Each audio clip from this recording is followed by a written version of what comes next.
Bonjour, dans cette capsule vidéo, nous allons voir comment utiliser le théorème de Pythagore pour calculer la longueur de l'hypoténuse. Pour cela, nous allons prendre l'exemple suivant, donc un triangle rectangle en A, et dont on connaît deux longueurs, et bien évidemment, il va falloir calculer la longueur de l'hypoténuse. Première étape au niveau de la rédaction, on précise les hypothèses. ABC rectangle en A, ça c'est la condition nécessaire pour pouvoir utiliser le théorème de Pythagore. Et ensuite, on repère l'hypoténuse, donc le côté qui se trouve face à l'angle droit. Donc c'est BC.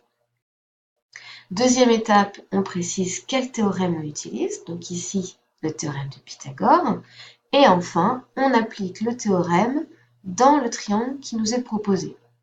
Et le théorème dit que l'on a l'hypoténuse au carré qui est égale à la somme des carrés des côtés de l'angle droit. Donc AB plus AC au carré, enfin le tout au carré. Une fois qu'on a fait ça, on remplace dans cette égalité les longueurs données par les valeurs qui nous sont proposées dans l'énoncé.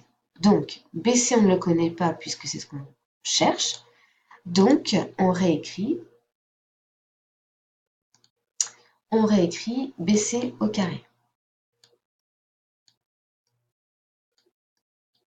AB, on connaît, ça fait 6. Donc, j'écris 6 au carré.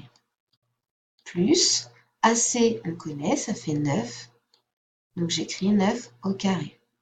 Je rappelle qu'un nombre au carré, c'est, par exemple, pour 6 au carré, 6 fois 6, qui donne 36.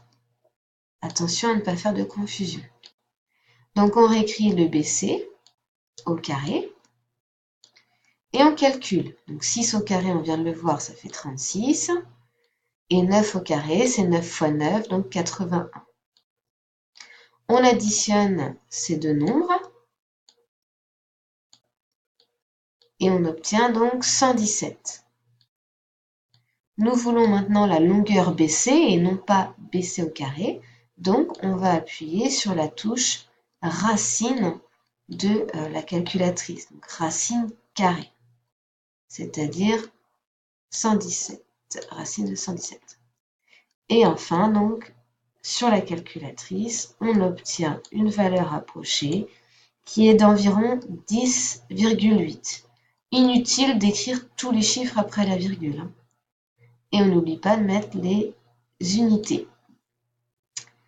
Voilà, donc si on récapitule, on repère en quel point est rectangle, le triangle, on repère l'hypoténuse, et ensuite on écrit l'égalité en commençant toujours par l'hypoténuse. Et voilà, à bientôt pour une prochaine capsule vidéo.